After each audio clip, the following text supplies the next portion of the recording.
Mambo, Hujambo, Habari za Subuhi Sana, Habari za Subuhi, Habari za Mchana, Habari za Jioni, Habari za Usiku, depending on when you're watching and seeing this video. But today in Dar es Salaam, we just closed on our property. The Dalali that we used, his name is Jaffer, real cool. Bobby, shout out to Bobby, real cool, really good men, really cool men. Nicholas, shout out to Nicholas, and Sam, and those of you, all the diasporans in the YouTube world that's a part of Tanzania transitions and that do know the Dalalis are familiar with the connects in Dar es Salaam, you know Sam. And then we also utilized another Sam. He's shorter, a little bit bigger and shorter, but he was on the Bora Bora. He was responsible for getting Nicholas and some of the guys around. So, you know, all together like a team of 6 or 7 people.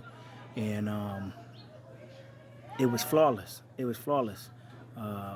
We went shopping for some homes. We ended up looking at 2 properties, and the second property was it. The second property was it for us. It was perfect. But I'm saying that to say that we have established very respectful and very credible, very reputable connections that we are dropping in the description of this video, to the contacts that we utilized to find housing. And it was very easy. I mean, it literally took us 2 days. And I'm not saying that to say that we thought anything else or we thought other than. I'm saying that to say for everybody to have a misconception about Africa and how things work and how people work together. It's very essential that you know Swahili, because you get the respect. You get respect and love when you actually know enough of the language to at least speak a full sentence. Because everywhere that I've been, every interaction I've had, and every WhatsApp number that I have taken down of people that I connected with as possible friends and people that I can hang out with, especially the men, it's been through me being able to and having the ability to speak Kiswahili the right way. I really don't know all the little things, like what a chair is, what a book is, just like objects, items, prices, things like that. But I can have a conversation that's personable, about Habari za Yambani, how is everything at home, Mtoto, your son, Hamjambo, how is he, Kaka, Kaka Hamjambo, asking about Dada Hamjambo, Mama Hamjambo, and I learned today that Mama is wife, MK is wife, so getting personable, but also saying things about myself, and that's the more important, because they learning who I am and where I'm coming from. So letting them know, like, Unatoka Wapi, where are you from, right? And they usually say Dar es Salaam. Then Dar es Salaam, Unatoka Wapi, and they usually say, oh, Dar es Salaam, Ninatoka Bunju, or Mikochini and Mbweni.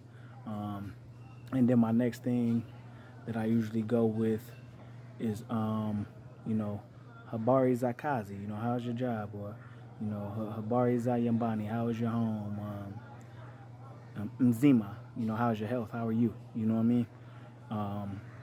So these are things that you learn. And of course, the thing that we did, me and my wife, me and my MK, what we did was, my motivation was always to learn Kiswahili before we actually got here. And right now we're in Mikocheni. We're at the Mikocheni condo and hotel. And Right now, I'm on the balcony because I'm watching them. I'm watching them cheza soka. I'm watching them play soccer.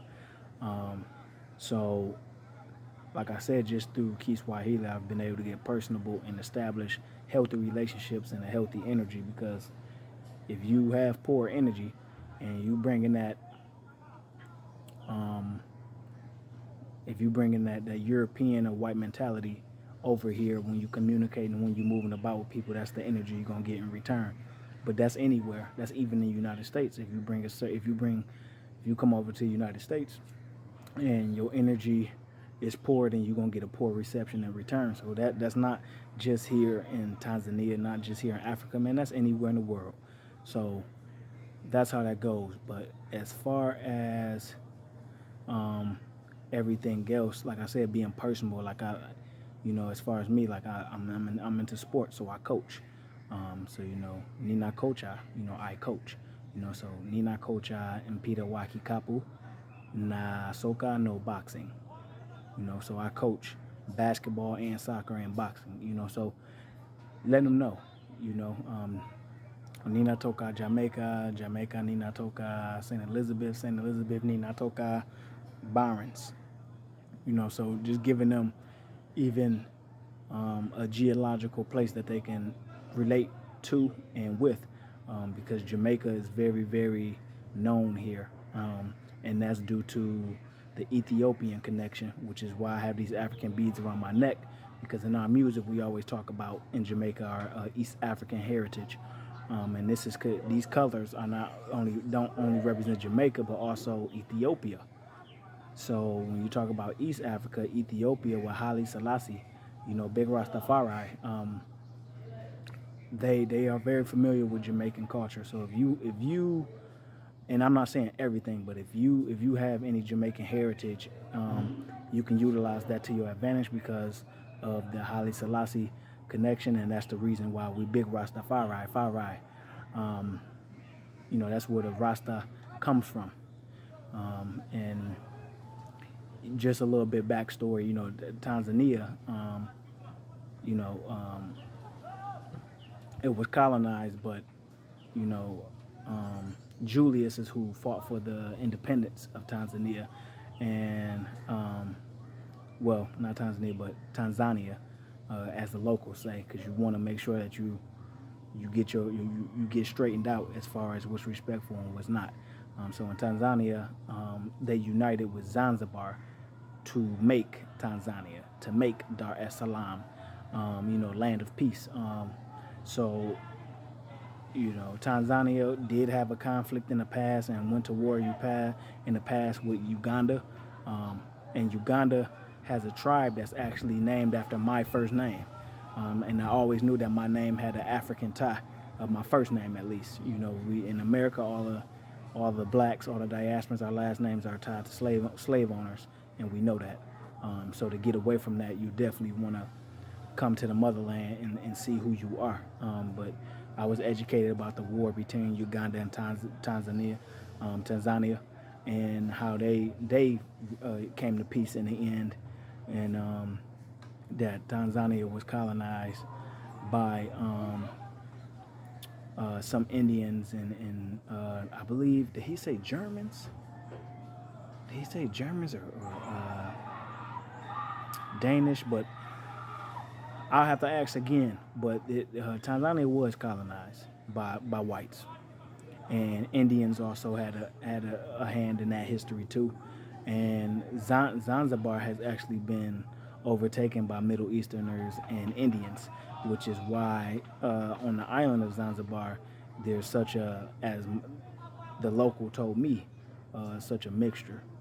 So when you look at Zanzibar, when you look at Tanzania, um, there's a unification to make Dar es Salaam.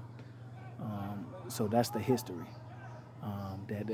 Tanzania wasn't always called Tanzania. It's actually Tangu, Tangu, Tangu. Sorry, Tangu, and that's the original name of Tanzania. It's Tangu, and Tangu and Zanzibar came together, uh, the people, and formulated Tanzania and Dar es Salaam. Um, so, of course, the whites fled and fled the country. after a successful independence establishment, and that's all thanks to Julius, Mr. Julius, the Honorable, the High Excellency. I'm gonna call him Julius, who the airport is named after in Tanzania.